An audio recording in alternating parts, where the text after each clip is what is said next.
Shailesh Khandelwal BSc MBBS gold medallist.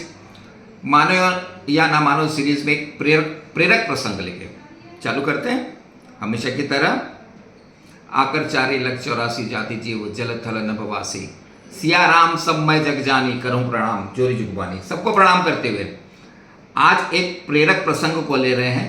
पहले नीम पे मैंने एक वीडियो बनाया था, उसी की कंटिन्यूएशन में हकीम लुकमान और नीम प्रेरक किस्सा है, सुनना चाहिए। ईसा के 1100 वर्ष पहले हकीम लुकमान हुए अरब कंट्री में, जिनको यूनानी चिकित्सा का जनक भी बोला जाता है। कहते हैं इनको इतना ज्ञान था, हर पौधे वनस्पति के बारे में जानते थे। इनसे पौधे बात करते थे और पौधे स्वयं इनको औषधि गुण बताते थे। हर मर्ज की दवाई इन्होंने खोजी थी, पर एक मर्ज की दवा वो नहीं खोज पाए थे, शक की। इसलिए एक मुहावरा प्रचलित है, शक का इलाज तो हकीम लुकमान के पास भी नहीं। हिंदुस्तान में उसी समय हमारे बहुत महावैद्य चरक हुए। हकीम लुकमान को एक दिन क्या सूझी, बोले चरक अपने दूत को बुलाया एक, बोले जाओ। उन्होंने भी चरक का नाम बहुत सुना हुआ था, शायद परीक्षा लेने की सोची या क्या सोची।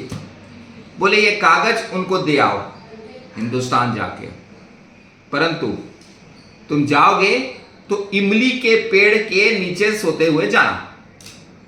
जब वो चरक जी के पास पहुंचा तो उसके शरीर में पूरे फफोले हो गए थे।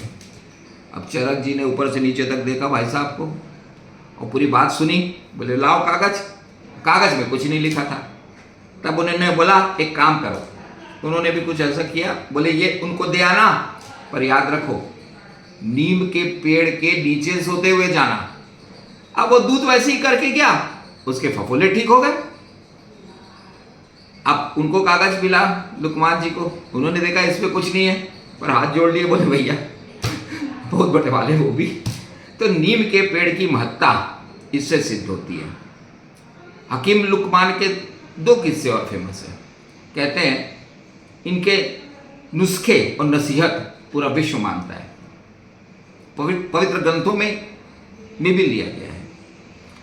मृत्यु के समय अपने बड़े लड़के को या लड़कों को बुलाया, पर एक हाथ में चंदन का बुरादा दिया, एक हाथ में कोयले का। बोला थोड़ी देर रखो और फेंक के आओ। वो गया, फेंक के आया। बोला सूंघो। इस तरह से चंदन की खुशबू आ रही थी, इधर से तो कोयले के बुरादे उसकी बदबू जैसे आ रही थी। तो उन्होंने बताया हमेशा कि सज्जनों का संग करना, ये नसीहत उनकी बहुत ही इंपॉर्टेंट थी। और हमारे अपने जो गोस्वामी तुलसीदास जी तो हमेशा कहते हैं प्रथम भक्ति संतन कर संगा। तो आप लोग को भी ये नसीहत है, हमेशा सज्जनों का संग करें, वो हमेशा आपका ख्याल रखेंगे। दूसरा इनके बारे में एक विशेष प्रचलित है कि अफ्रीका से आए थे गुलाम बन के अरब कंट्री में। कोई एक नाम था उमराव समथिंग लाइक दैट। उन्होंने खरीद लिया था इसको, काफी दिन तक रखा। एक दिन एक ककड़ी उसको खाने की दी गई इनको, तो उन्होंने खा ली। बाई चांस फिर उनके मालिक ने भी खाया ऐसे, पर बहुत कड़वी थी। तो उनको बुलाया, पूछा अरे तुमने बताया नहीं कि ककड़ी कड़वी है। तो उन्होंने जो कहा, मालिक की आंख खुल गई। बोले साहब आपने तो हमेशा मुझे फल दिए हैं ना, तो एक दिन आपने ये दे दिया तो मैं कैसे अपमान कर सकता हूँ। और दूसरा कि आप हमेशा मेरा ख्याल रखते हैं, आप हमेशा मेरे रक्षा करते हैं, मेरा सब कुछ करते हैं, तो फिर तो मैं तो इसको नकार ही नहीं सकता था।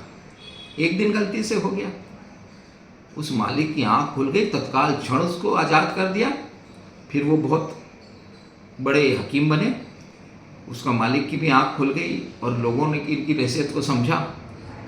अरे जिस मालिक ने आपको ये तन दिया है, ये सब कुछ दिया है, कभी कुछ होने से आपको दुख आ जाता है तो आप घबराएं नहीं, उस मालिक पे विश्वास करें। अपने यहाँ तो गाना भी प्रचलित है ना, बहुत कुछ दिया है तेरा शुक्रिया है, तेरा शुक्रिया है। जय हिंद, जय भारत, जय छत्तीसगढ़।